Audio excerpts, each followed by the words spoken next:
So while we're talking about the question of nanny state policies which have backfired terribly, should we turn to Australia? Chris, I know you wanted to bring this up, but we'll, as an Australian, I'm sure you'll have plenty to talk about this. There has been this very hardcore pursuit of neo-temperance policies in relation to tobacco, prohibitionist policies in relation to tobacco and vaping. And as we've talked a lot about on the show, it has produced a black market of a scale and of a level of sort of gangsterized violence, which has really been unseen throughout the kind of Western civilized world. Chris, to kick it off, do you want to talk about the particular statistics and stories that have made you think it's time to revisit this, and then maybe we can hear a bit from Will about his own experiences of dodging the Molotov cocktails as he goes to try and buy. Well, an Australian official who's heavily involved in this area, I can't remember the exact job title, says that the black market now makes up between 25% and 65% of the total tobacco market. That's a big spread, right? It seems to be a lot closer to 65%.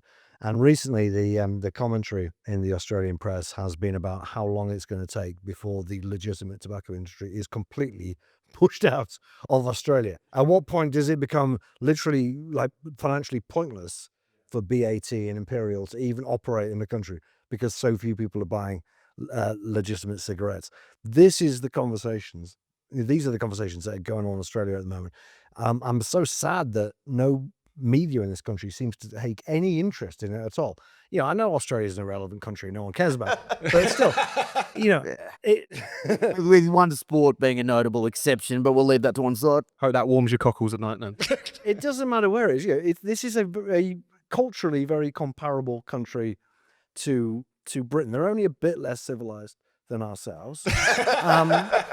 They come from similar stock, and they're doing the same kind of policies as we're doing. That's the thing. They're the canaries in the coal mines doing dumb policy, taxing the hell out of cigarettes, clamping down on vapes to the point where vapes are literally illegal now, but they've got the highest cigarette taxes in the world. We, at the same time as all this is going on, and has been going on, and if you were in Australia reading the newspapers literally every few days, it'd be, someone else has been shot, some other shop has just been blown up. The insurance prices of shops are just near tobacconists now are going up because of the endless arson attacks, nearly 300 now. You would think that, if you lived in a sane world and you had sensible politicians, they'd be going like, I've seen the results of what is actually a less heavy-handed approach than what we're proposing. Australia isn't banning cigarettes, it's just made them really expensive.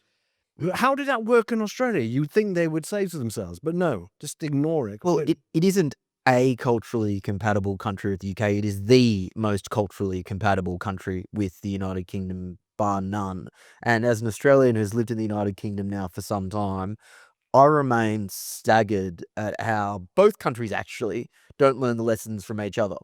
For example, the Conservative Party have made the exact same mistakes that the Liberal Party in Australia have made for the last 15 years, but the Liberal Party in Australia doesn't think that a reform-style movement is possible. What are you thinking of there specifically? I'm saying that there is a very good chance that the Conservative equivalent in Australia, which is the Liberal Party, is at an existential moment. It can die, and there is a lane for a third party to come because in. it's been too wet. Because it's been too wet. It has made the exact same mistakes. You make the exact same mistakes when it comes to mass migration and multiculturalism, and you make the exact same mistakes when it comes to nanny state policies, although arguably in Australia it's worse. So definitely. It's not much in it, though. As a primer, I just remain fascinated that these countries are going through the exact same cultural and economic challenges, and yet neither of them not seem learning to a single from each lesson. other. Yeah, and are people in Australia clocking this as an issue? I mean, Chris is saying, you can barely open a newspaper without finding out about it. But have people connected the dots that it's the prohibitionist policies which have delivered them to this crazy situation? Well, in order to understand that, you need to understand the schizophrenic nature of the Australian national psyche. Okay. So one of my great heroes, Clive James, great Australian export to the United Kingdom. Like yourself?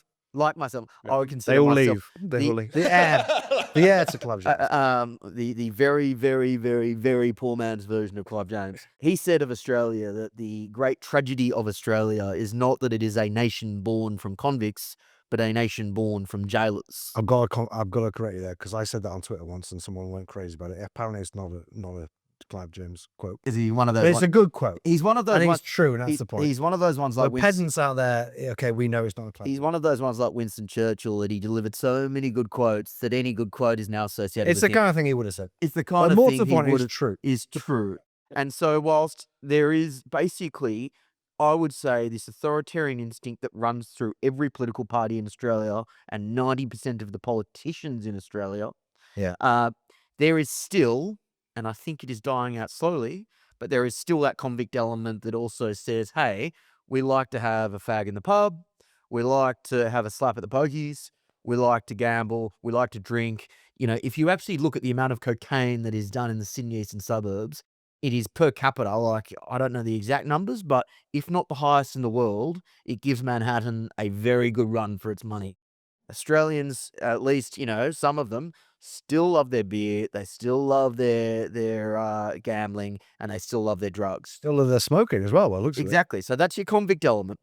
But the schizophrenic side is you also have this nanny state element that says, well, we can't have that because we believe in this puritanical approach to public policy.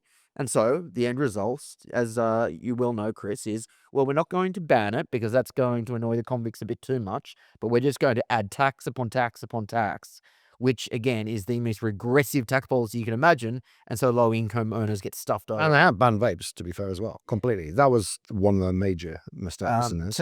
So where you get to now, I think in Australia, the conversion would be something like 25 quid for a pack of 20, and yet people are still buying them. Right. And it's a natural experiment. Yeah. From which you can learn something. Because what are we and at here now in terms of a pack of cigarettes? I haven't bought a 16, 17 legitimate pack for a long quid time. for a decent Got you. brand, yeah.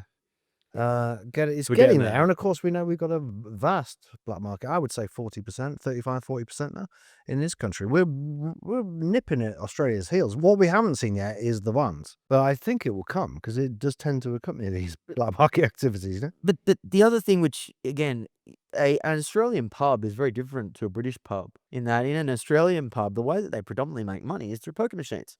Now, you may have one, what's the equivalent name for it in the UK? I've actually... Fruit machine. A fruit machine. yeah. You may have one in the corner, which, you know, kind of the sad old tragic bloke is on occasionally in between pints. In Australia, you will have a poker machine room with 20 pokies, and that makes up a core part of the revenue. And then you will also have a TAB room, so a Ladbrokes room equivalent. Watching a little chariot racing. Watching the chariot racing, and that makes up another core part of the revenue. But again, the keynote? yeah, you'll have the keynote, which is basically animated horses and dogs, and you bet on that as well.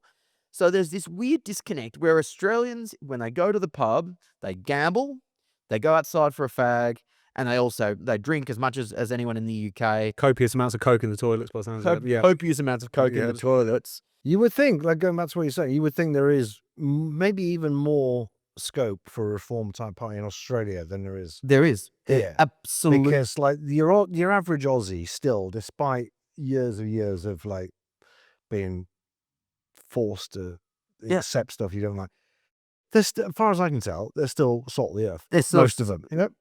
Many of them, if not most of them. But the answer, again, because of that disconnect or that balancing act between jailers and convicts, you can't quite say we're just going to get rid of the poker machines in pubs. We're just going to get rid of gambling in pubs.